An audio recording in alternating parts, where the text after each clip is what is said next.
മുത്തശ്ശി. മോളെ, നിന്റെ അച്ഛനും അമ്മയും അവിടെ വന്നിട്ടുണ്ടോ? ഇല്ല മുത്തശ്ശി. എന്താ? രണ്ടുപേരും ഇവിടെ കാണാനില്ല. അങ്ങോട്ട് വന്നതാവാനേ സാധ്യതയുള്ളൂ. ആ, അങ്ങോട്ട് വന്നിട്ടുണ്ടെങ്കിലേ നിന്നെ പിടിച്ച് ഇങ്ങോട്ട് കൊണ്ടുവരാനാ. നീ സൂക്ഷിക്കണം. ഞാൻ പോവില്ല. എടി, അവിടെ ഉള്ളവരൊക്കെ കള്ളക്കൂട്ടങ്ങളാ മോളെ. എങ്ങനെയെങ്കിലും നിന്നെ പറഞ്ഞയക്കാൻ അവര് നോക്കും. ഡേ, നീ സമ്മതിക്കല്ലേ മോളെ?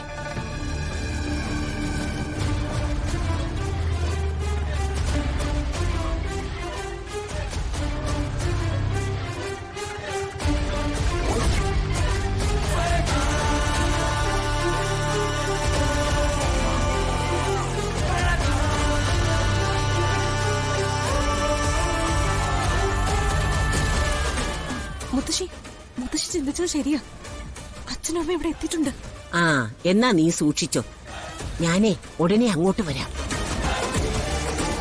ഞാൻ വരുന്നത് വരെ കൊന്നാലും നീ വീട്ടിൽ നിന്ന് വെളിയിറങ്ങരുത്, കേട്ടല്ലോ? ശരി മുത്തശ്ശി. ഓഹ് എടി, ആദ്യം നീ നിന്റെ ഈ ഫോണൊക്കെ ഒന്നുകൊണ്ട് ഒളിപ്പിച്ചു വെക്ക്. എന്നിട്ട് അവിടെ നീ ഏതവസ്ഥയിലാണോ നിൽക്കുന്നത് അത് തന്നെ ചെയ്യേ. ശരി മുത്തശ്ശി.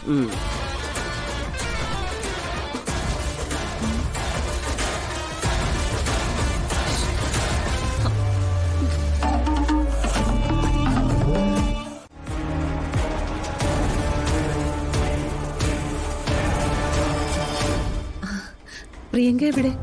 തിരക്ക് പിടിക്കണ്ട, ആദ്യം രണ്ടുപേരും ഇരിക്കും. അയ്യോ, അതല്ല, അമ്മ അറിയാതെ ഞങ്ങൾ പോകുന്നത്. എത്രയും പെട്ടെന്ന് തിരിച്ചെത്തിയാൽ നന്നായിരുന്നു. ദേവാരതി അമ്മയ്ക്ക് അറിയാലോ, പ്രിയങ്കയെ കൊണ്ടുവരാനാണ് ഞങ്ങൾ കണിമംഗലത്തേക്ക് വരുന്നതെന്ന് അറിഞ്ഞാൽ അമ്മ ബഹളം ഉണ്ടാക്കും. അത് വീണ്ടും ഇവിടെ ഉള്ളവർക്ക് ബുദ്ധിമുട്ടാവും. അങ്ങനത്തെ ബുദ്ധിമുട്ടൊന്നുമില്ല തിരുമേനി. തിരുമേനി യശോദയെ നിൽക്കുന്ന അവസ്ഥ എല്ലാവർക്കും അറിയാലോ. നിങ്ങളെ ആരും കുറ്റപ്പെടുത്തി സംസാരിച്ചിട്ടില്ലല്ലോ. അതൊക്കെ നിങ്ങളുടെ നല്ല മനസ്സ്. തിരുമേനി ഇരിക്കെ, ഞങ്ങൾ പോയി പ്രിയങ്ക മോളെ ഒന്ന് നോക്കട്ടെ. ഇവിടെ എവിടെ ഉണ്ടായിരുന്നു. ഇരിക്കും. ആയിക്കോട്ടെ. മോളെ പ്രിയങ്കേ.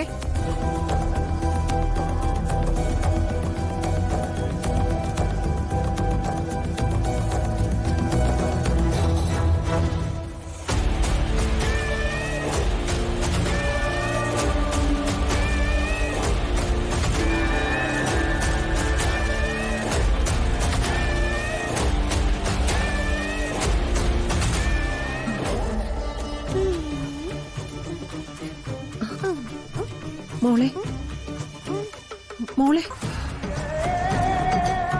പ്രിയങ്കയുടെ അച്ഛനും അമ്മയും വന്നിട്ടുണ്ട്. മോൾ അച്ഛന്റെ കൂടെ പോകുന്നില്ലേ? ഇല്ല. അതെന്ത് പണിയാ മോളെ? മോളെ കാണാൻ കൊതിയായിട്ടല്ലേ അച്ഛനും അമ്മയും വന്നത്. വാ, നമുക്ക് നമ്മുടെ വീട്ടിലേക്ക് പോവാം. ഞാൻ വരൂല, എനിക്ക് ഇവിടെ നിന്നാ മതി. അങ്ങനെ പറഞ്ഞാൽ ശരിയാവില്ല മോളെ. മോളെ അച്ഛന്റെ അമ്മയുടെയും കൂടെ വന്നേ പറ്റൂ. വാ. പ്രിയങ്ക മോള് പൊയ്ക്കോ മോളെ.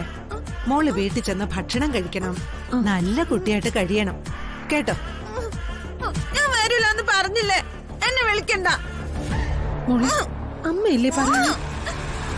എന്റെ അമ്മ വേറെയാ, എനിക്ക് ആ അമ്മ മതി.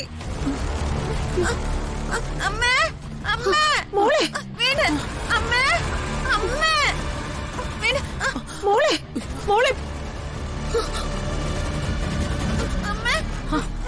അമ്മ, അമ്മ എനിക്ക് വിശക്കുന്നു. അമ്മ, എനിക്ക് ഭക്ഷണം തരുവോ? ഭക്ഷണമൊന്നും എടുക്കണ്ട പത്മിനി, ഞങ്ങള് മോളെയും കൂട്ടി പോവാ. എനിക്ക് വിശക്കുന്നു അമ്മ, നല്ലപോലെ വിശപ്പുണ്ട്. എനിക്ക് എന്തെങ്കിലും കഴിക്കാൻ തരുവോ? യശോദേ, ആദ്യം മോൾക്ക് ഭക്ഷണം കൊടുക്കട്ടെ, അത് കഴിഞ്ഞിട്ട് പോവാം. അതിനൊക്കെ നിന്നാ സമയം വൈകും. കുഴപ്പമില്ലമ്മേ, ഞാനിപ്പോ എടുത്തു കൊടുക്കാം. വാ മോളെ.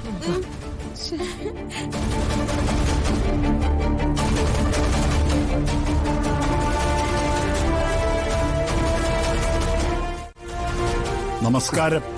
നമസ്കാരം. പരമേശ്വരൻ സാറ് ഉറക്കോ മറ്റോ ആയിരിക്കുന്നു കരുതി, അതാണ് ബുദ്ധിമുട്ടിക്കായിരുന്നു. ഏയ്, അത് സാരമില്ല തിരുമേനി. ഞങ്ങള് പ്രിയങ്കയെ കൊണ്ടുപോകാൻ വന്നതാ. ആ, പ്രിയങ്ക മോള് ഇവിടെ നിൽക്കുന്നതില് ചില ബുദ്ധിമുട്ടുകളൊക്കെ ഉണ്ടെന്ന് തിരുമേനിക്ക് അറിയാലോ. എല്ലാ വശവും പരിഗണിച്ചല്ലേ കുടുംബത്തിലെ കാരണവന്മാർക്ക് ഒരു തീരുമാനം എടുക്കാൻ പറ്റൂ. എനിക്കത് മനസ്സിലാവും.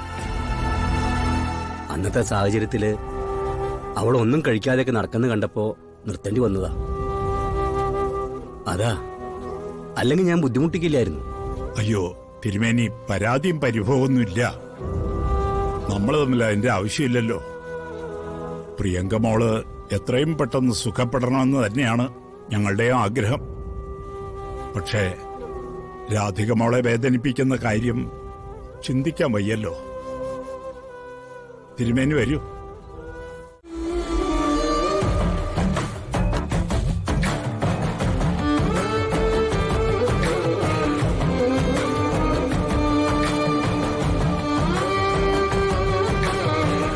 മോളെ ഇരിക്കും.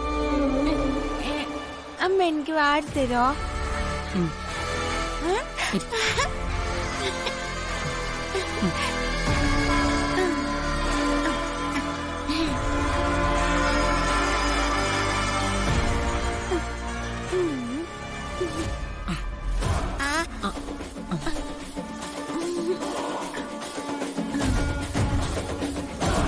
മുത്തശ്ശി വരുന്നത് വരെ എങ്ങനെയെങ്കിലും പിടിച്ചു നിൽക്കണം, അല്ലെങ്കിൽ എല്ലാവരും കൂടി എന്നെ പുറത്താക്കും.